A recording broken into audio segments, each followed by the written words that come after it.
October 28, 1943. World War II is raging.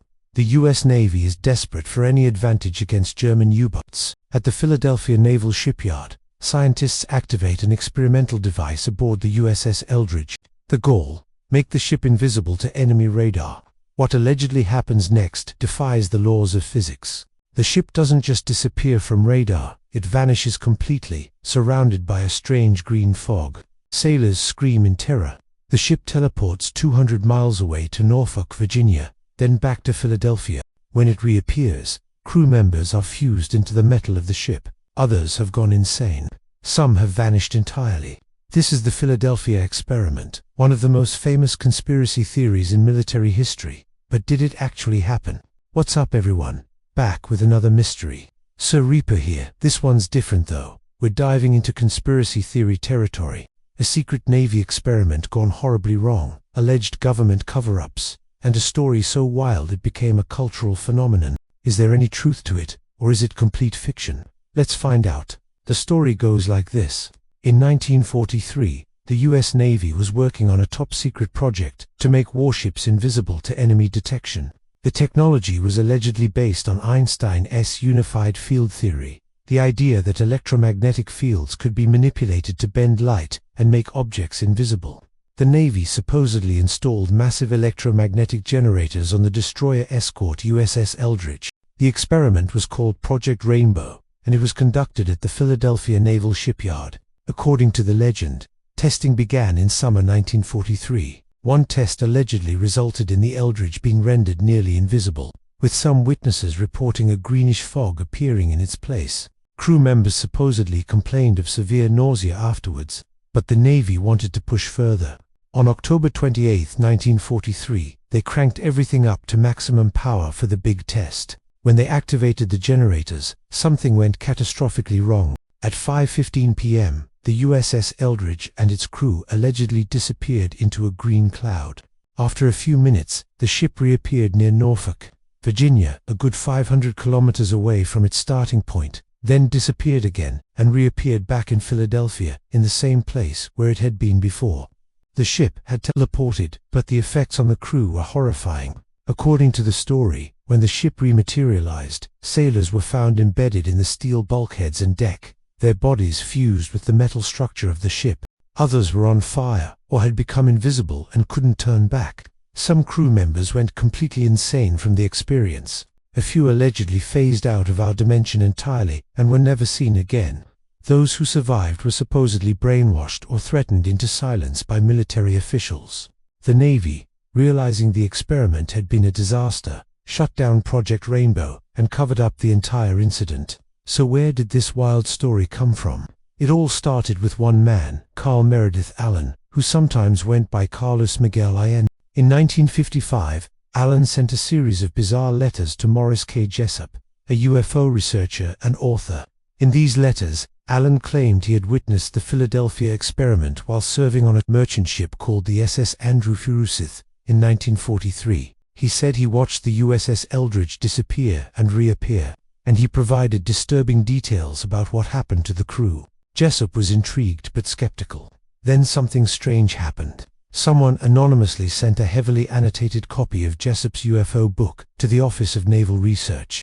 The margins were filled with handwritten notes about the Philadelphia experiment, UFOs, and advanced physics. Two ONR officers found the annotated book so interesting they had 127 copies printed and privately distributed by military contractor Vero Manufacturing, giving wings to Allen's story.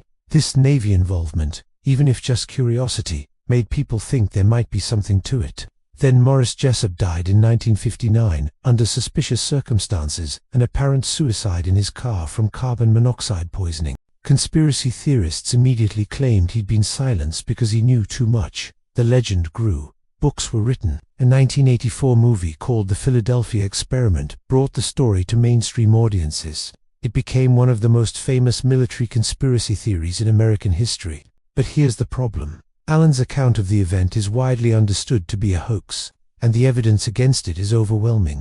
The Navy has repeatedly stated that no documents have been located which confirm the event or any interest by the Navy in attempting such an achievement. According to official records, the USS Eldridge was never in Philadelphia during the time the experiment supposedly occurred. Instead, it was in the Bahamas conducting routine operations. The ship's deck logs, war diary, and crew testimony all confirm the USS Eldridge was nowhere near Philadelphia in October 1943. The captain and surviving crew members have all denied the experiment ever happened. Carl Meredith, Alan's own family, described him as a master leg puller, someone who loved making up elaborate stories.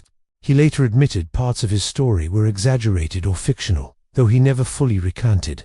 So if the Philadelphia experiment didn't happen, where did the idea come from? There are a few possible explanations. The Navy was conducting degaussing experiments during World War II, using electromagnetic fields to make ships less detectable to magnetic mines. This was real technology, and it did involve wrapping ships in electrical cables. Maybe Alan witnessed a degaussing test, and his imagination ran wild. There were also experiments with radar invisibility and electronic countermeasures. Nothing as dramatic as teleportation, but classified enough to spark rumors. Another theory is that Alan may have heard about experiments with high-frequency generators that made some sailors feel nauseous or disoriented, and he embellished this into his teleportation story. Or maybe he just made the whole thing up for attention. He was known to be eccentric, and his letters to Jessup were rambling and bizarre. The annotations in Jessup's book were analyzed and found to be consistent with Alan's handwriting and style. The Philadelphia experiment is almost certainly a hoax.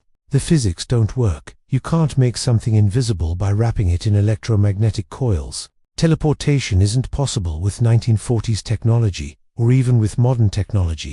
The ship's logs prove it wasn't in Philadelphia. The crew denies it happened, and the main source, Carl Allen, was unreliable at best. But the story endures because it taps into something people want to believe, that the government has secret technology, that they're conducting dangerous experiments, that they're covering up the truth. The Philadelphia experiment has become a cultural touchstone. It's been referenced in movies, TV shows, video games, and countless conspiracy theory discussions. It inspired other experiments gone wrong stories and government cover-up theories. The USS Eldridge itself had a normal service record. It escorted convoys, conducted anti-submarine patrols, and served honorably until it was decommissioned and eventually sold to Greece, where it served in their navy until 1999. No mysterious disappearances. No crew members fused into bulkheads. Just regular naval service. So what's the verdict? The Philadelphia experiment is fiction. A hoax created by one eccentric man that caught fire because people love a good conspiracy theory.